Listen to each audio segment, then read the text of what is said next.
Hello guys, स्वागत है आपका हमारे चैनल कहानियां बाय बिगिनर पर। अगर आपको हमारे वीडियोस अच्छी लगते हैं तो हमारे चैनल को सब्सक्राइब करें और वीडियो को लाइक करें। या कहानी के एपिसोड्स डिले हो रहे हैं इसके लिए माफी चाहती हूं, पर आपसे कोशिश करूंगी कि इसके भी एपिसोड टाइम पर दूं और आप मेरे चैनल पर जाकर और भी कहानियां देख सकते हैं। वह कई सारी रोमांटिक कहानियां दी गई है। तो चलिए आज का यह एपिसोड शुरू करते हैं। Episode number 9। प्रिया बिना कबीर की ओर देखे बाथरूम के और चली गई। फिर उसने जल्दी जल्दी खुद को फ्रेश किया और बाहर आकर कबीर से बोली, सुनिए खाना बन चुका है, आप नीचे चलिए, मैं खाना लगा देती हूँ। ये कहकर वह नीचे की ओर बढ़ गई। फिर कबीर भी नीचे आ गया है जहाँ ध्रुव पहले से ही बैठा हुआ था। तो उसने प्रिया को देखते हुए कहा, वह क्यूटी, तुमने तो आज काफी अच्छा खाना बनाया है, देखकर ही मुंह में पानी आ गया है। ये कहते हुए उसने खुद ही खाना सर्व कर दिया। प्रिया भी मुस्कुराती। फिर सभी ने बैठकर खाना खाया। खाते वक्त ध्रुव प्रिया को कॉलेज के बारे में कुछ समझा रहा था और प्रिया समझ रही थी और उसकी जोक्स पर हंस भी रही थी। ये देखकर कबीर को न जाने क्यों जलन हो रही थी। उसने कहा, चुपचाप नहीं खा सकते तुम दोनों खाना। उसने ये काफी तेज कहा था जिससे दोनों चुप हो गए। फिर उन्होंने खाना खत्म किया और ध्रुव ने कहा, ठीक है क्यूटी, गुड नाइट, मैं जा रहा हूँ अपने कमरे में। और फिर उसने कबीर की ओर देखा और बोला, गुड नाइट एक दूरी, कहकर वो कमरे की ओर चला गया। कबीर ने एक नजर उसे घूर कर देखा, फिर प्रिया की ओर देखने लगा। प्रिया के चेहरे पर कॉलेज जाने की खुशी साफ नजर आ रही थी। प्रिया ने सभी सामान समेटा और अपने कमरे की ओर चली गई। थोड़ी देर बाद कबीर भी अपने कमरे में आया तो देखा प्रिया अपना बैग पैक कर रही थी। उसने बैग पैक करके साइड में रखा, फिर खुद वॉशरूम में चली गई। कबीर ने एक नजर बैग को देखा और फिर वह बेड पर लैपटॉप लेकर बैठ गए हैं। प्रिया आए और ड्रेसिंग टेबल के सामने खड़े होकर अपने बाल ठीक करने लगी। फिर वह सोने के लिए बाल करने की तरफ चली गई। आज न जाने क्यों कबीर को उसका बालकनी में जाना अच्छा नहीं लग रहा था। प्रिया चुपचाप जाकर बालकनी में बैठ गई। उसे कल का सोच सोच कर नींद ही नहीं आ रही थी। वह काफी खुश जब कबीर ने देखा कि वह सो नहीं रही है तो उसने कहा, अगर तुम अभी नहीं सोई तो तुम्हें कल कॉलेज जाने नहीं दूंगा। जैसी प्रिया के कानों में इसकी सख्त आवाज पड़ी उसने हड़बड़ाकर खुद को चादर से ढक दिया और सोने की कोशिश करने लगी। कबीर को ये देखकर चेहरे पर हल्की सी मुस्कान आ गई। अगली सुबह प्रिया सुबह जल्दी उठ गई। उसने घर के सभी काम कर लिए। हालांकि घर में मेड थी फिर भी उसने किचन का सभी काम कंप्लीट कर दिया था और वह नहाकर बाहर आई। उसने इस वक्त एक ब्लैक कलर का अनारकली सूट पहन रखा था जिसकी डोरिया पीछे लटक रही थी। उसके बालों में टॉवल था और हाथों में चूड़ियां। उसे कोई शर्म नहीं थी कि कॉलेज में लोग उसके शादीशुदा होने का मजाक उड़ाएंगे, भले ही उसे उसके मामा मामी ने कुछ दिया ना हो, पर फिर भी उसके अंदर संस्कार खुद ब खुद आ गए। वह एक भारतीय संस्कारी लड़की थी जिसके लिए अपना मंगलसूत्र और सिंदूर बहुत कीमती होता है। उसकी चूड़ियों की खनकन से कबीर की नींद खुल गई। उसने अपनी आंखें खोली तो उसके सामने प्रिया पीट करके खड़ी थी। वह अपनी डोरियां बढ़ने की कोशिश कर रही थी। जब उसे नहीं हुआ तो उसने थक हार कर उसे वैसा ही छोड़ दिया। कबीर उसकी यह हरकतें देख रहा था पर प्रिया अपने में ही गुम थी। कबीर उसे देख ही रहा था। तब प्रिया ने अपने बालों से टॉवल निकाला और अपने बालों को सूखने लगी। फिर उसने अपने बालों को समझकर एक कलचम में बांध लिया। फिर उसने अपने मांग में सिंदूर भर, गले में मंगलसूत्र पहले ही था, बस वह इतने में ही काफी प्यारी लग रही थी। फिर उसे जैसे कुछ याद आया, उसने अपने हाथों में थोड़ी सी क्रीम ली और अप्लाई कर दी, बस वह तैयार हो गई। फिर उसमें फिर से अपने बालों को आगे किया और डोरिया बांधने की कोशिश करने लगी। इसमें 3-4 डोरिया थी इसलिए उसे पहले डोरी बांधने में कोई प्रॉब्लम नहीं हुई पर नीचे की डोरी बांधने में काफी प्रॉब्लम हो रही थी। तभी उसे अपने पीठ पर किसी के हाथ महसूस हुई। यह महसूस होते ही वह चौंक गई और सामने देखने लगी जहां आईने में से कबीर उसे ही देख रहा था। उसने उसे के डोरियों को बांध दी और फिर उसे पीछे से बाहों में भर लिया। प्रिया उसकी इस क्रिया से हैरान रह गई। उसने कुछ कहने के लिए मुंह खोला ही था, कबीर ने अपना सर उसके कंधे पर रख दिया। उसके बाल एक तरफ होने के कारण प्रिया के बदन से आती हुई खुशबू कबीर को बहक रही थी। उसने अपने होंठ उसके गर्दन पर रखे और वहां वेट किसेस करने लगा। ये सब महसूस कर प्रिया अपने जगह पर जड़ हो गई क्योंकि उसके साथ आज तक किसी ने ऐसा नहीं किया था। उसने अपनी आंखें बंद कर ली क्योंकि यह एहसास उसे बुरा नहीं लग रहा था। उसके बदन में एक हल्की सी गुदगुदी हो रही थी। थोड़ी देर बाद कबीर ने उसे अपनी ओर पलटा और उसकी कमर को दोनों हाथों से कस के पकड़ लिया और उसके गले पर बेतहाशा चूमने लगा।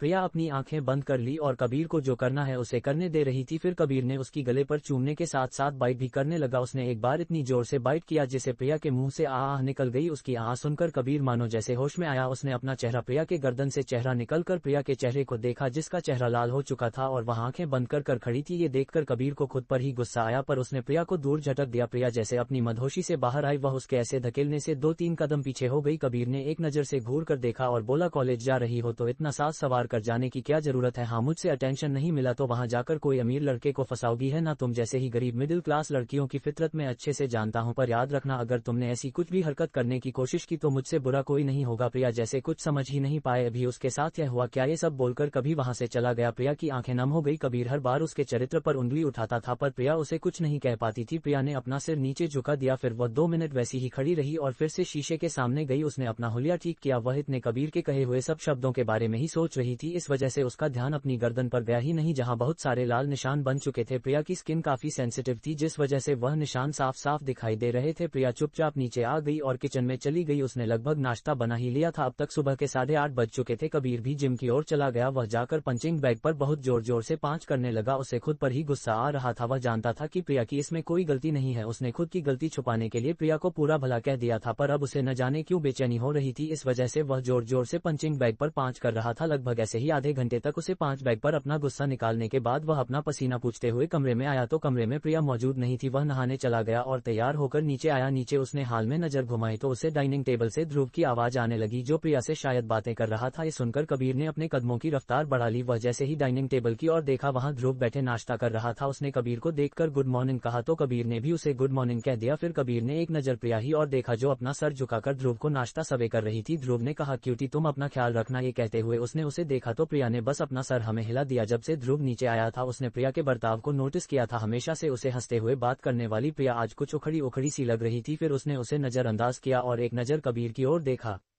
जो चुपचाप अपना नाश्ता कर रहा था। फिर ध्रुव ने कहा क्योंकि तुम पर बैठ जाओ, तुम्हें भी तो कॉलेज जाना है। तो प्रिया चुपचाप उसके बगल में बैठ गई तो वह नष्ट करने लगी। वह चुपचाप सर झुकाकर नाश्ता कर रही थी। तभी ध्रुव की नजर उसके गले पर गई जहां पर बहुत सारे रेड रेड निशान नजर आ रहे थे। ये देखकर उसने कुछ नहीं कहा क्योंकि वह अगर अभी कुछ कहता तो प्रिया हड़बड़ा जाती और वह प्रिया को अनकंफर्टेबल नहीं करना चाहता था। उसने एक नजर का कबीर को देखा और फिर अपना नाश्ता करने लगा।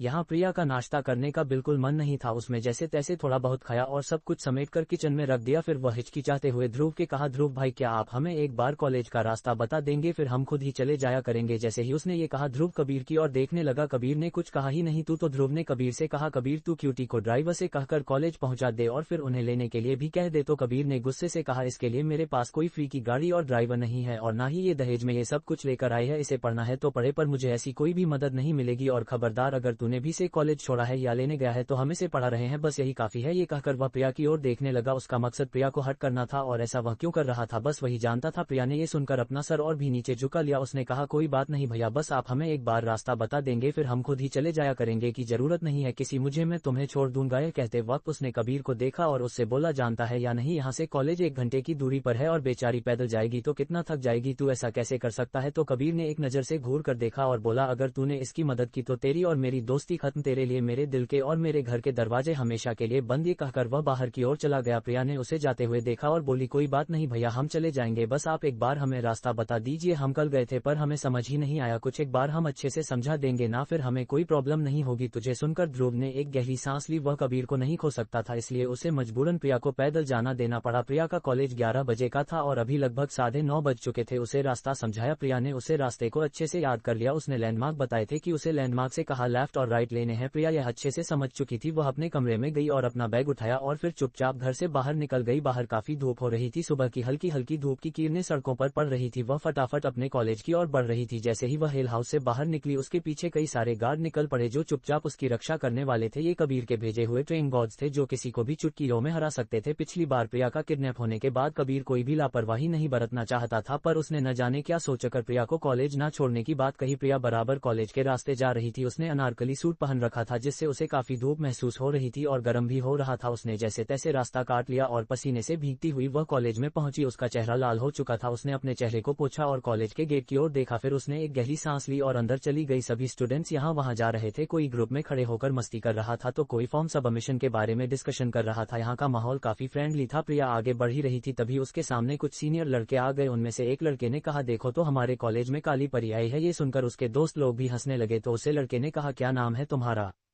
प्रिया ने डरते हुए उन सभी की ओर देखा। ये सीनियर्स थे। प्रिया ने हिचकी जाते हुए कहा प्रिया नाम है हमारा। प्रिया पर तुम हमें प्रिय नहीं हो डार्लिंग। ऐसे कहकर वह लोग हंसने लगे। प्रिया ने कुछ नहीं कहा बस चुपचाप अपना सिर नीचे झुका लिया। तो उनमें से एक लड़के ने कहा तो क्या दे दिए जाए तुम्हें। ये सभी लोग अमीर बाप की बिगड़ी हुई औलाद थी। इनमें से एक लड़का जो प्ले बॉय था उसकी गंदी नजरें प्रिया पर पड़ गई। वह आगे आया और बोला हटो इसे, इस लैला को तो मैं ही दे दूंगा। तो चलो लैला मुझे किस करो अपने लिप्स से। मेरे लिप्स पर लहसुन का। प्रिया की आंखें बड़ी बड़ी हो गई। उसने कहा ये कैसी बातें कर रहे हैं आप, हम ऐसा क्यों करेंगे, आप हटिए हमारे सामने से। ये कहकर अपने से दूर धके नहीं पा रही थी, तभी उसे लड़के ने प्रिया का हाथ पकड़ लिया और उसे जबरदस्ती किस करने की कोशिश करने लगा। आसपास के सभी लोग वहां जमा हो चुके थे और ये तमाशा देख रहे थे। तभी सभी के कानों में एक कड़क आवाज आई, छोड़ो उसे। जैसे ही उस लड़के ने सामने देखा, उसके हाथों की मुट्ठी आकाश गई। उसने कहा, रोनित तू मेरे मैटर में मत पड़। तभी वह लड़का या रोनित 4 ने कहा, तू सीनियर है पर तुझे किसी भी लड़की से बदतमीजी करने का हक कॉलेज ने नहीं दिया है, होगा तो यहाँ के ट्रस्टी का बेटा, पर मेरे होते हुए तो ऐसी हरकत नहीं कर सकता। ये कहते हुए वह प्रिया के पीछे आ गया था। उसने अब तक प्रिया का चेहरा नहीं देखा था, तो वह लड़के ने कहा, देख रोनित तू तो। रोनित ने कहा, छोड़ दे विक्की, रोनित से पंगा नहीं ले सकता। उसके एक दोस्त ने कहा, विक्की जाने दे, लड़की को बाद में देख लेंगे, हम तो जानता है ना रोनित से पंगा नहीं ले सकते, सब लोग उसे अच्छे तरीके से जानते हैं, मिनिस्टर का बेटा है वह, और अगर यह बात तेरे डैड तक गई तो फिर वह तुझे ही सजा देंगे, इसीलिए अभी जाने दे। विक्की ने ना चाहते हुए भी प्रिया का हाथ छोड़ दिया। उसके हाथ छोड़ते ही प्रिया ने एक गहरी सांस ली। तभी रोनित ने कहा, तमाशा खत्म हुआ, अब आप सब लोग जा सकते हैं। ये कहकर उसने सभी स्टूडेंट को घूर कर देख सभी एक एक करके वहां से चले गए। तभी प्रिया पीछे पलटी। प्रिया को देखकर रोनित उसी में खो गया, वह अपनी पलके तक झपकाना तक भूल गया। प्रिया ने एक नजर उसे देखा और हिचकी जाते हुए कहा, आपका बहुत बहुत शुक्रिया जो आपने हमें उनसे बचा लिया। रोहित ने जैसी उसकी बात सुनी ही नहीं, प्रिया उसके इस रिएक्शन से कुछ समझ नहीं पाई। उसने अपनी बैग सही से पकड़ी और अपनी क्लास ढूंढने लगी। फिर वह आगे बढ़ गई। जैसे ही वह उसकी नजरों से दूर गई और रोनित होश में आया, वह जाते हुए प्रिया को ही देख रहा था। तभी वह उसका दोस्त राज आया और बोला, रोनित क्या हुआ? ये कहते वक्त उसने उसके कंधे पर हाथ रख तो रोनित ने कहा, ये लड़की कौन है पता लगाओ, और कौन से डिपार्टमेंट में है ये भी पता लगाओ। उसका दोस्त ये सुनकर हैरान था, क्योंकि रोनित सिर्फ अपनी पढ़ाई पर ध्यान देता था और कोई भी चीज पर वह ध्यान नहीं देता था, और आज पहली बार उसने किसी लड़की के बारे में जानने के लिए कहा है। ये सोचकर राज थोड़ा हैरान ही था। प्रिया आगे चली, तभी उसे बिजनेस स्टडी की क्लास दिख गई। वह एक गहरी सांस ली और मन ही मन बोली, चलो क्लास तो मिल गई। यह कहते हुए वह आगे बढ़ी। क्लास में अभी प्रोफेसर नहीं आए थे और बहुत सारे बच्चे आप अपने दोस्तों से बातें कर रहे थे। प्रिया जैसे ही क्लास में आई, उनकी नजर उसे पर पड़ी, क्योंकि बाहर जो तमाशा हुआ उसकी क्लास के थोड़े बहुत बच्चों ने देख लिया था, तो वह प्रिया को देखकर वही बातें करने लगे। प्रिया ने हिचकी जाते हुए यह वहां देखा, फिर उसे एक जगह खाली थी कि वह वहां बैठने को हुई, तो एक लड़की ने कहा, सॉरी यह मेरे फ्रेंड बैठेगी, तो क्या तुम प्लीज पीछे बैठ जाओगी? प्रिया ने भी कुछ नहीं कहा और पीछे चली गई। वहां एक प्यारी सी लड़की बैठी हुई थी जिसने अपना सिर नीचे झुका रखा था, वह भी दिखने में बहुत प्यारी थी पर प्रिया से कम। उसने उससे पूछा, क्या हम यहाँ बैठ जाए? तो उसे लड़की ने अपना सर किताब से निकाला और बोली, हाँ हाँ बैठ सकती हो। तो प्रिया भी मुस्कुराते हुए उसके बगल में बैठ गई। उसे लड़की ने कहा, क्या नाम है तुम्हारा? तो प्रिया ने कहा, प्रिया नाम है हमारा, और आपका? तो उसे लड़की ने कहा, ऋचा मेहरा नाम है मेरा। फिर वह दोनों आपस में बातें करने लगी। उन दोनों की अच्छी खासी दोस्ती फिलहाल के लिए हो चुकी थी। फिर थोड़ी देर बाद क्लास में एक प्रोफेसर आए। ये प्रोफेसर काफी स्ट्रिक्ट थे, जो छोटी छोटी बातों पर बच्चों को पनिशमेंट देते थे, इसीलिए इसे सभी सीनियर्स घबराते थे। वह क्लास में आए और एक नजर क्लास में देखकर बोले, मेरे क्लास को बंद करना, क्लास में बीच में गॉसिप करना अलाउड नहीं है। अगर कोई ऐसे करता हुआ पाया गया तो उन्हें 3 ग्रीन चिप्स दी जाएगी, और किसी के पास 3 चिट जमा हो गई तो वह इस सेमेस्टर मेरे सब्जेक्ट में फेल हो जाएंगे, और फिर आप कुछ भी कर ले मैं आपको ये सेमेस्टर पास होने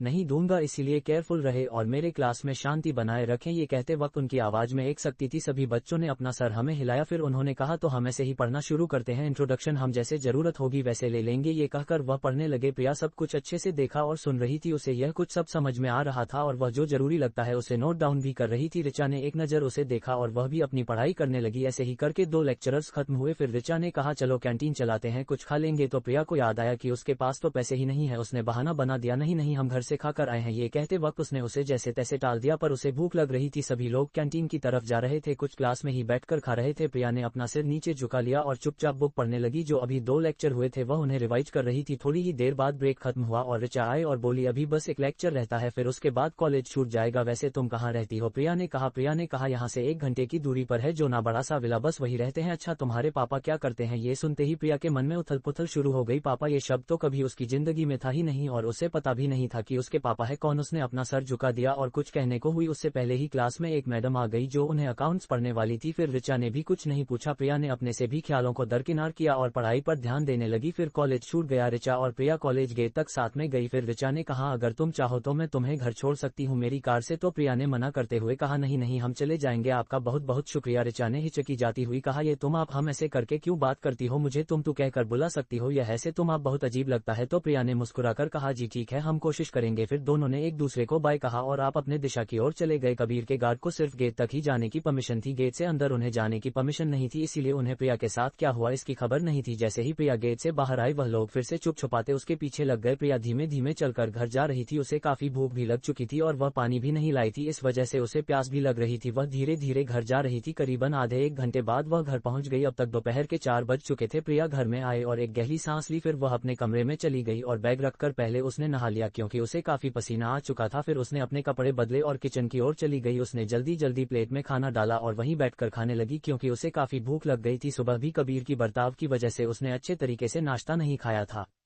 उसने जल्दी जल्दी खाना खत्म किया और पानी पिया। अब जाकर उसके मन को राहत आई। उसने एक गहरी सांस ली और उठ खड़ी हुई। फिर उसने अपनी झूठी प्लेट धोकर रख दी और बाहर हाल में आ गई। अब तक कबीर और ध्रुव नहीं आए थे। प्रिया को काफी थकान महसूस हो रही थी। वह सोने के लिए जा ही रही थी, तभी वहां पर लैंडलाइन बजने लगी। प्रिया ने यहाँ वहां देखा तो उसे समझ आया कि हाल में रखा हुआ लैंडलाइन बज रहा है। वह आ गई और हिचकी जाते हुए फोन उठाया और बोली हेलो। तो वहां से कबीर की सख्त आवाज आई। उसने कहा मेरे कोई गेस्ट आने वाले हैं तो तुम डिनर तैयार कर देना। प्रिया ने कहा जी जी ठीक है, क्या बनाए? तो कबीर ने कहा इंडियन फूड ही बनाना है। तो एक काम करो, तुम बिरयानी, पुलाव, दाल चावल, राइस, पनीर सब्जी, रोटी, खीर, गुलाब जामुन, रायता, ऐसे ही उसने और कई सारी डिश की नाम लिए। प्रिया ने घड़ी की ओर देखा तो इस वक्त 5:30 बज चुके थे। फिर कबीर ने कहा 7 साढ़े 7 बजे तक मैं उनके साथ घर आ जाऊंगा, तो डिनर तैयार रखना और हाँ कोई भी गलती मत करना, ज्यादा तीखा मत बनाना और स्वादिष्ट खाना बनाना। ये कहकर उसने फोन रख दिया। प्रिया ने एक गहरी सांस ली। फिर उसने अपने कदम किचन की ओर बढ़े। वहां एक मेड थी। उसने प्रिया से हिचकी चाहते हुए कहा मैं, मेरे बच्चे की तबीयत खराब है तो क्या मैं अपने घर जल्दी जा सकती हूँ? प्रिया को ये सुनते ही उसे पर दया आ गई। उसने कहा जी चले जाए और उसका ध्यान रखिए। ये सुनकर उस मेड ने एक मुस्कान दी और वहां से चली गई और जाते हुए मन ही माँ बोली इतना सब काम करना है, मुझे नहीं करना था, बस इसीलिए झूठ बोल दिया। और यह बुद्धूमानन भी गई। यह सुनकर वह मुस्कुराती हुई वहां से चली गई। प्रिया ने सोचा था कि उसकी मदद ले लेंगे पर अब वह चली गई, इसलिए उसने अपने साड़ी का पल्लू एक तरफ तक किया और जल्दी जल्दी सभी चीज बनाने लगी। उसने जैसे तैसे 7:30 तक सभी दिन ने तैयार कर ही लिया था, बस खीर बनी बाकी थी, वह फिर बना ही रही थी। तभी बाहर गाड़ी रुकने की आवाज आई। प्रिया यह आवाज सुनकर चौंक गई। उसे समझ आ चुका था कि कबीर आ चुका है। बाहर 2-3 गाड़ी आई थी जिनमें से कुछ फॉरेन क्लाइंट्स बाहर निकले और एक गाड़ी से कबीर बाहर निकाला। फिर वह सभी लोग घर के अंदर आ गए। घर में कोई भी नहीं था तो कबीर ने कहा पानी ले आओ। प्रिया की खीर बनाते हुए हाथ रुक गए। उसने सोचा यहाँ तो कोई भी नहीं है। फिर उसने 6-7 ग्लास में पानी डाला और साड़ी का पल्लू ठीक कर पानी सर्व किया। तब तक ध्रुव भी आ चुका था। उसने मुस्कुराकर पानी लिया। सभी लोग उन्हें अपनी लिया। तभी उनमें से एक फॉरेनर ने कहा हेलो मिस ब्यूटीफुल। उसकी आवाज सुनकर प्रिया चौंक गई। उसने बस हल्का सा मुस्कुराने की कोशिश की तो उसे इन्वेस्टर ने कबीर की ओर देखते हुए पूछा who is this beautiful lady? Dhruv कुछ कहता है उससे पहले ही कबीर बोल पड़ा मेड है हमारी। कबीर के मुंह से खुद के लिए मेड सुनकर प्रिया को बुरा तो लगा पर उसने कुछ नहीं कहा, बस अपना सर झुकाकर खड़ी रही। तो कबीर ने बड़े ही रुके तरीके से कहा जा सकती हो तुम। फिर प्रिया भी वहां से चली गई। अंदर जाकर उसने फिर से अपनी खीर बनाने पर ध्यान दिया पर ध्रुव को उसकी यह बात कुछ खास पसंद नहीं आई थी। वह कबीर से कुछ कहना चाहता था पर क्लाइंट्स को देखकर वह चुप रहा। फिर थोड़ी बहुत बातें करने के बाद कबीर ने कहा please can you wait for me, I will go and coming in 5 minutes. तो उन्होंने कहा या शो स्माइल। फिर उसने अपने कदम कमरे की ओर बढ़ा लिए। थोड़ी देर बाद वह नीचे आया और बोला चलिए अब डिनर के लिए चलते हैं। उसने प्रिया से डिनर लगाने के लिए कहा। प्रिया ने सभी डिनर को डाइनिंग टेबल पर अच्छे से लगा दिया। फिर वह वहां से जाने लगी। तभी एक क्लाइंट ने कहा है lady can you please bring me a piece of lemon. तो प्रिया ने बस हाँ कहकर किचन में चली गई। वह काफी थक चुकी थी, अब उसे खड़ा भी नहीं रहा जा रहा था। फिर भी उसने जैसे तैसे सभी को खाना दिया। सभी को खाना काफी पसंद आया। प्रिया किचन के दरवाजे से चुप कर सब देख रही थी। फिर उसने मन ही मन कहा चलो भगवान का शुक्र है सब कुछ अच्छे से निपट गया। फिर उसने किचन की तरफ देखा। इतना सारा खाना बनाने के चक्कर में किचन में काफी सारे बर्तन जमा हो चुके थे और कचरा भी बहुत हो चुका था। मेड तो पहले ही जा चुकी थी, इसलिए उसने एक गहरी सांस ली और बोली सभी का खाना हो जाए फिर साफ कर दूंगी। फिर सभी का खाना हुआ। वह लोग आकर बहुत लिविंग हॉल में बैठ गए। ध्रुव प्रिया से खाने के लिए पूछना चाहता था पर उसे इतने लोगों में उसे अकेली लड़की का होना ये सोचकर कि वह अनकंफर्टेबल ना हो जाए, बस इसीलिए उसने उसे नहीं बुलाया। ये प्रिया फिर से टेबल पर आए और सभी खाने के बोल अंदर लेकर गई। उसने झूठी प्लेट भी उठाए और टेबल क्लीन कर दिया। फिर उसने किचन की सफाई करनी शुरू कर दी। एक एक करके उसने सभी कचरा साफ किया। फिर किचन प्लेटफॉर्म साफ किया और अंत में बर्तन धोकर वह फ्री हुई। उसकी कमर दुख रही थी क्योंकि बर्तन काफी सारे थे। उसने एक बार अपनी कमर से लाए और फिर बचा हुआ खाना फ्रिज में लगा दिया। अब उसे भूख भी नहीं थी क्योंकि वह उसे बस नींद आ रही थी। सुबह भी वह जल्दी उठ गई थी। यह सोचकर वह अपने भीमे कदमों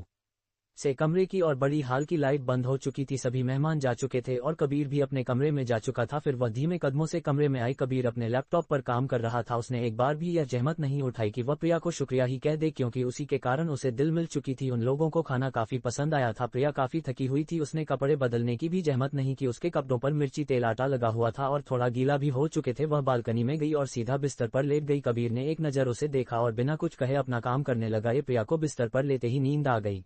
प्रिया काफी गहरी नींद में थी और कबीर अब तक अपना काम कर रहा था। बाहर मौसम खराब हो रहा था जिस कारण ठंडी ठंडी हवाएं और बिजलियां चल रही थी। कबीर ने एक नजर बाहर देखा। उसे पता चल चुका था कि बारिश होने वाली है। फिर वह अपना काम करने लगा। फिर जैसे उसे कुछ ख्याल आया उसने अपने लैपटॉप को साइड में रखा और बालकनी की ओर गया तो प्रिया सिकुड़ कर लेती हुई थी। शायद उसे ठंड लग रही थी पर वह इतनी गहरी नींद में थी कि उसे कंबल लेने का कोई होश ही नहीं था। कबीर ने सामने देखा तो काले बादल नजर आ रहे थे। बालकनी की छत खुली होने के कारण यहाँ पानी गिर सकता था, इसीलिए उसने प्रिया को उठाना चाहा पर जब उसने प्रिया को देखा तो देखता ही रह गया। प्रिया सोते वक्त किसी मासूम बच्चे की तरह लग रही थी। उसके हथेली पर उसका सर रखा हुआ था, इस कारण उसके गाल हल्के से पिचक गए थे और उसके होठों का पाउट बना हुआ था। वह काफी प्यारी लग रही थी। कबीर एक पल को उसे देखता रहा, फिर जैसे उसे याद आया उसने एक गहरी सांस ली और उसे गोद में उठाया। उसे गोद में उठाने के बाद वह मन ही मन बोला, कितना कम बच्चों की तरह वेट है इसका, 5 साल के बच्चे जितना वेट है। ये कहते वक्त उसे ऊपर नीचे करने लगा जैसे उसका वजन नापने की कोशिश कर रहा हूँ। फिर मन ही मन बोला, ज्यादा से ज्यादा 30-31 किलो होगा। फिर उसने अपने ख्यालों को झटका और उसे कमरे में ले आया। फिर उसने एक नजर सोफे की ओर देखा, फिर न जाने उसके मन में क्या आया, उसने उसे बेड पर लेटा दिया। प्रिया हल्का सा कामसाई पर जब गर्माहट महसूस हुई तो वह सिमट कर सो गई। कबीर ने एक नजर से देखा, फिर जाकर बालकनी का दरवाजा बंद कर दिया ताकि पानी अंदर ना आए। फिर उसने अपने लैपटॉप को भी बंद किया और एक जगह पर रख दिया। फिर वह जाकर प्रिया के बगल में लेट गया। उसे पहली बार ऐसा एहसास हो रहा था। उसने एक नजर प्रिया को देखा, फिर अपनी करवट बदलकर एक तक उसे देखने लगा। न जाने उसके मन में क्या चल रहा था। तभी प्रिया हल्का सा कसम सही और अपना हाथ फैला कर लेट गई। उसका हाथ अब कबीर के सामने रखा हुआ था। कबीर ने उसके हाथों को देखा, उसकी उंगलियां बहुत छोटी छोटी थी। उसने उसकी एक उंगली पकड़ी और उसे दबाकर देखने लगा कि उसकी उंगली काफी नर्म नर्म थी। उसे ऐसा करने में काफी मजा आ रहा था। वह कभी उसके अंगूठे को सहलाता, कभी उसकी बीच की उंगली पकड़ता, कभी उसकी छोटी उंगली पकड़ता, कभी अपना हाथ उसके हाथ से कंपेयर करके देखता। ऐसे ही उसे होश आया कि वह ये सब क्या हरकतें कर रहा है। दम माफिया किंग, उसे ये सब हरकतें शोभा नहीं देती। फिर उसने प्रिया का हाथ सीधा किया और खुद सीधा होकर लेट गया। थोड़ी देर बाद उसे नींद आने लगी और वह भी सो गया। बाहर बारिश हो रही थी। बारिश काफी तेज तो नहीं थी पर ठीक ठाक थी। फिर अगली सुबह जब सुबह हुई तो कबीर की आंख खुली। उसने यह वह देखा, फिर वह उठने को हुआ। तभी उसे अपने ऊपर कुछ वजन महसूस हुआ। उसने नीचे देखा तो प्रिया उसके हाथ पैर सिर रखकर, एक हाथ उसके पेट पर रखकर बड़े ही बेफिक्रे से सो रही थी। उसका चेहरा उसके सीने के करीब था। कबीर ने एक नजर प्रिया को देखा, फिर धीरे से उसके माथे पर आ रहे बालों को साइड किया और उसके चेहरे को देखने लगा। उसने हल्के से उठकर उसे सीधा लेट आया। इस वक्त वह उसके ऊपर आधा आ चुका था। उसने एक गहरी सांस ली और पीछे होने को हुआ। तभी उसकी नजर प्रिया के गुलाबी नाजुक होठों पर पड़ी। उसके होठों को देखकर कबीर का गला सूखने लगा। को धीरे धीरे उसकी होठों की तरफ बढ़ने लगा। फिर उसने उसके होठों को हल्के से छुए पर जैसे उसकी तरफ शांति नहीं हुई हो। उसने धीरे से उसके निचले होंठ को अपने मुंह में लिया और उसे शक करने लगा। उसे उसके होंठ काफी मीठे मीठे लग रहे थे। वह ऐसे ही धीरे धीरे उन्हें शक कर रहा था। फिर उसने अपना चेहरा निकला उसके होठों से दूर किया और उसे देखने लगा। वह अभी गहरी नींद में सो रही थी। उसके निचले होंठ पर कबीर का सलाइवा लग चुका था। फिर उसने धीरे से उसके ऊपर लिप को अपने मुंह में लिया और उन्हें भी शक करने लगा। उसे ऐसा करने में काफी मजा आ रहा था। उसे होश ही नहीं रहा कि वह कब से उसके अपर लिप तो कभी लोअर लिप को शक किया जा रहा था। जब प्रिया ने हल्का सा कसम से या तब जाकर उसे होश आया और वह उससे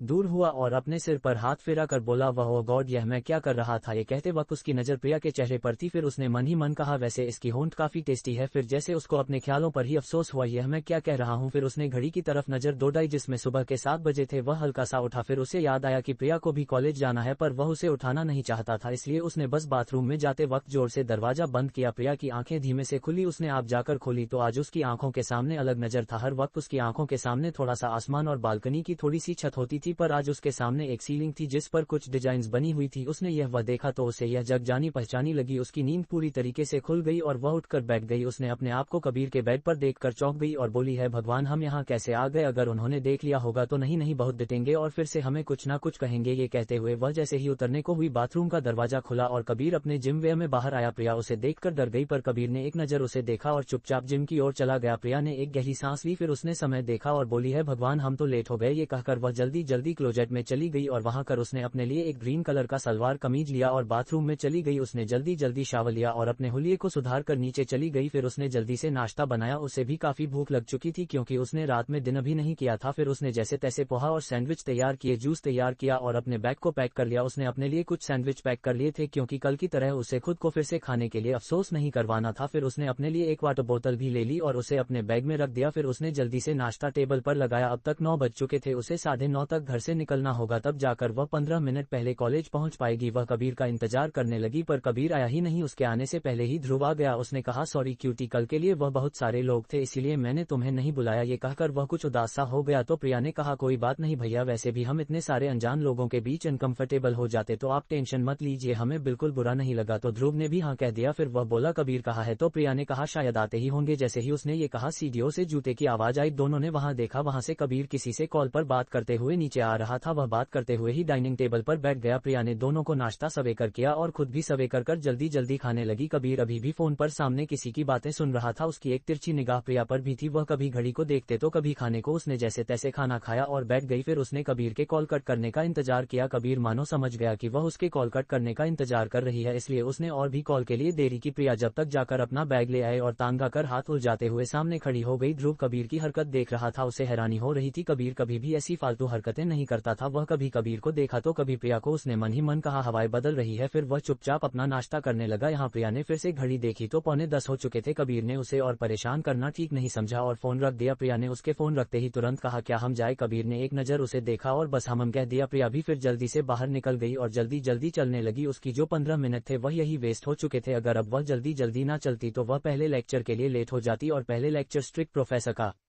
होने के कारण वह कोई भी रिस्क नहीं लेना चाहती थी। वह जल्दी जल्दी जा ही रही थी। उसके पीछे कबीर के बॉडीगार्ड थे। कबीर भी घर से निकल चुका था और वह गाड़ी में बैठ चुका था। उसका एक बॉडीगार्ड प्रिया को उसे दिखा रहा था। प्रिया का जल्दी जल्दी चलना कबीर उसे देख सकता था। उसने फिर फोन बंद कर दिया और अपना काम करने लगा। प्रिया जैसे तैसे हफ्ते हुए कॉलेज गेट तक पहुंची। फिर उसने एक गहरी सांस ली और अपने क्लासरूम की तरफ जाने लगी। तभी वहां पर रोनित अपने दोस्त के साथ खड़ा था। वह राज और कोई 2-3 लड़के भी रोनित के साथ मौजूद थे। रोनित ने एक नजर प्रिया को देखा फिर से वह सब कुछ भूल गया। उसे लगा कि यह अट्रैक्शन है। ये सोचकर उसने उसे अवॉइड किया पर ना चाहते हुए भी उसकी नजर उसे पर चली ही जाती। फिर रोनित ने एक गहरी सांस ली और बोला है यू पर प्रिया ने उसकी बात सुनी ही नहीं। रोनित को लगा कि उसने उसे इग्नोर किया है। ये सोचकर वह उसके पीछे गया और बोला है यू। उसके दोस्त लोग ये सब देखकर हैरान थे। कभी भी किसी भी लड़की को भाव ना देने वाला रोनित और सामने से एक लड़की को आवाज दे रहा है और वह लड़की उसकी बातें सुन भी नहीं रही। प्रिया को अब जाकर आवाज सुनाई। वह पीछे पलटी और पीछे रोनित को देखकर वह 1 मिनट के लिए रुकी क्योंकि वह पहचान चुकी थी यह वही है जिसने उसकी कल विक्की से बचाने में हेल्प की थी। जी कहिए उसने हिचकी जाते हुए कहा। तो उसने कहा मैंने तुम्हें पहले आवाज दी तुमने रिस्पॉन्स क्यों नहीं दिया। मुझे इग्नोर कर रही हो। तो प्रिया ने कहा जी नहीं वह तो हम आपकी आवाज सुन ही नहीं पाए। प्रिया की इतनी प्यारी सी आवाज सुनकर रोनित तो उसमें ही खो चुका था। वह जैसे सब भूल ही गया कि वह क्या कहना चाह रहा था। प्रिया उसके कुछ न बोलने पर बोली क्या हम जाए हमें लेक्चर के लिए लेट हो रहा है। तो रोनित होश में आया और बोला ठीक है जावे। प्रिया भी बिना कुछ बोले चुपचाप चली गई और रोनित तो उसे देखता रहा। उसके चेहरे पर एक मुस्कान आ गई फिर वह भी चला गया। ये प्रिया क्लासरूम में आई तो उसे ऋचा देखी। ऋचा ने उसे हाथ किया तो प्रिया उसके पास जाकर बैठ गई। प्रिया थोड़ी सी पसीने से भीग चुकी थी। ऋचा ने ये देखा तो बोली तुम किस चीज से आती हो। प्रिया को जैसे समझ नहीं आया। उसने बोला मतलब। तो ऋचा ने कहा मतलब ऑटो से बस से या फिर कार से। तो प्रिया ने कहा जी हम वह पैदल आते हैं। तुम 1 घंटा पैदल चलकर आती हो। तो ऋचा कुछ और पूछती इससे पहले ही प्रिया ने कहा प्लीज 2 मिनट में सांस लेने दीजिए फिर हम आपके सारे सवालों का जवाब देते हैं। फिर ऋचा ने भी कुछ नहीं कहा। प्रिया 2 मिनट बैठी फिर उसने पानी पिया और ऋचा से कहा अब बोलिए। अरे मैंने कहा तुम इतनी दूर से पैदल आती हो। उसने अपना सवाल फिर से दोहराया तो प्रिया ने कहा हाँ और वह क्यों। ऋचा ने पूछा। प्रिया को ये समझ नहीं आया कि वह क्या बोले। तो प्रिया ने कहा जी वह हम वॉकिंग पर सुबह नहीं जा पाते ना तो बस यही चलकर आ जाते हैं। इससे वॉकिंग भी हो जाती है और हमारा कॉलेज के आने के पैसे भी बच जाते हैं। ये बोलकर उसने एक छोटी सी मुस्कान दी और ऋचा मन ही मन ये समझ चुकी थी कि प्रिया के साथ कोई ना कोई प्रॉब्लम तो है पर वह उसे बताना नहीं चाहती थी इसीलिए उसने भी उससे कुछ फोर्स नहीं किया। फिर वह दोनों ऐसे ही बातें करने लगे। तभी प्रोफेसर क्लास में आ गए। सर क्लास लेने लगे। उनकी क्लास हो जाने के बाद जब दूसरी क्लास चल रही थी तभी कुछ लड़के क्लास में आए। इन लड़कों में रोनित राज और कोई और लड़के भी थे। उन्होंने कहा एक्सक्यूज में सर हमें अनाउंसमेंट करनी है क्या हमें आपके 10 मिनट मिल सकते हैं। और सर ने भी बिना किसी ऑब्जेक्शन के हाँ कह दिया। तो राज ने कहना शुरू किया जैसे कि स्टूडेंट्स आप जानते हैं कि आप इस साल प्रेशर से और हर साल प्रेशर पार्टी होती है तो इस साल भी प्रेशर पार्टी ऑर्गेनाइज की गई है। जिन लोगों को फ्रेशर पार्टी में कोई परफॉर्मेंस करनी है वह ब्रेक में आकर हमारे क्लासमेट राघव से संपर्क करें और इस पार्टी में आना सभी के लिए कंपलसरी है। इससे आपके और हमारे बीच का बंध मजबूत होगा। प्रिया का ध्यान पूरी तरीके से राज की बातों पर था पर रोनित तुझे तिरछी निगाहों से देख रहा था। प्रिया का उसे पर बिल्कुल ध्यान नहीं था। फिर वह लोग और कुछ बातें समझ कर चले गए। फिर से प्रोफेसर ने पढ़ना शुरू कर दिया। प्रिया ने भी अच्छे से ध्यान देकर उनकी सभी बातों को समझा। ऐसे ही करके सभी लेक्चर हो गए। अब कॉलेज छूटने का समय हो चुका था। ऋचा आज एक लेक्चर पहले ही जा चुकी थी क्योंकि इससे पीरियड्स आ चुके थे। इससे उसके पेट में दर्द हो रहा था। प्रिया अकेली ही में गेट की तरफ जा रही थी।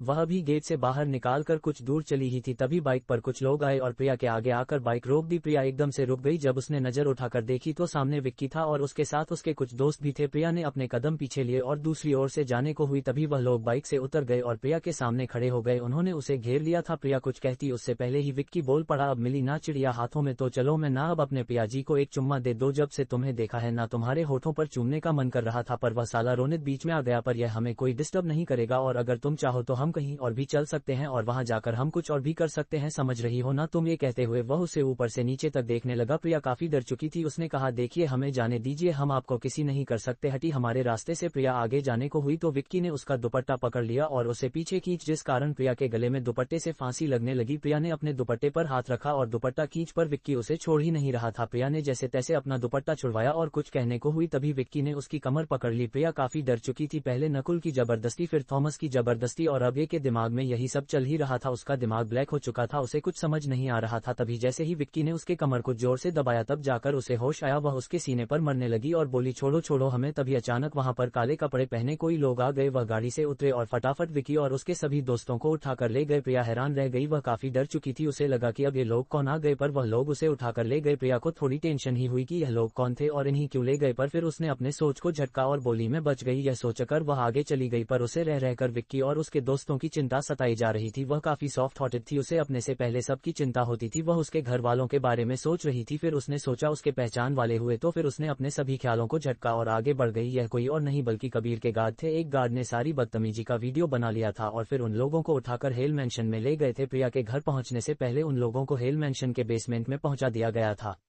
प्रिया घर पहुंची और रूम में चली गई। फिर वह फ्रेश होकर थोड़ा आराम किया। ये दूसरी तरफ कबीर अपने ऑफिस में बैठा हुआ था। तभी उसके फोन पर जो बॉडीगार्ड उसने प्रिया की तरफ भेजे थे उनका कॉल आया। ये देखकर कबीर ने तुरंत कॉल उठा लिया। वहां से उसने कहा बस मैं के साथ कुछ लोग बदतमीजी करने की कोशिश कर रहे थे तो हमने उन्हें उठा लिया है और उसका वीडियो बनाया है, क्या आपको भेज दूं? जैसे ही कबीर नहीं है सुना कि प्रिया के साथ किसी ने बदतमीजी की है उसे काफी गुस्सा आने लगा। उसने मन ही मन कहा आप किसकी मौत आई है, मुझे तुरंत वीडियो भेजो। सामने से बॉडीगार्ड ने डरते हुए हाँ कहा और तुरंत कबीर को वीडियो सेंड कर दी। कबीर ने जैसे ही वीडियो देखी उसके हाथों की मुट्ठियां काश गई। उसने विक्की जी कहे हुए सभी शब्दों को भी सुना था। उसने अपनी गर्दन को दाएं भाई घुमाया और बोला फिर लोग कहेंगे कि माफिया बेदिल होते हैं, अगर ऐसे ही यह मेरी जिंदगी में दखल देते रहे तो मुझे इन्हें मारने में कोई अफसोस नहीं होगा। ये कहकर उसने फोन को साइड में पटका और तुरंत ऑफिस से बाहर निकल आया। एक गार्ड ने दरवाजा खोल दिया। कभी उसमें बैठा और बोला घर चलो। फिर ड्राइवर ने गाड़ी आगे बढ़ा दी। कबीर जल्द से जल्द घर पहुंचना चाहता था। वह सीधा घर पहुंचकर बेसमेंट में गया जहां उन 4-5 लड़कों को कुर्सी से बांध कर रखा था। वह लोग काफी हिलकर खुद को छुड़ाने की कोशिश कर रहे थे।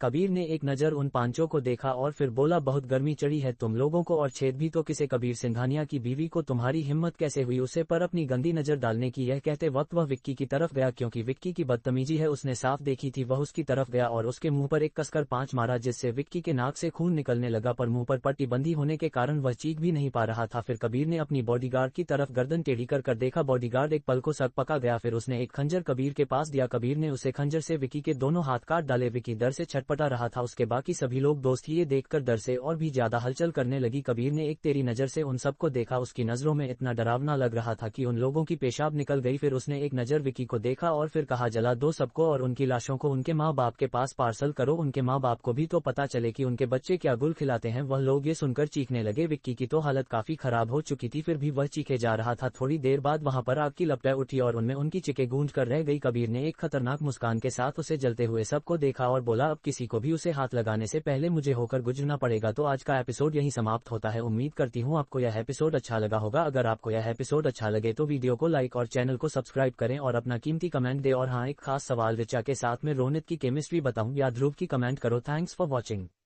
प्रिया काफी गहरी नींद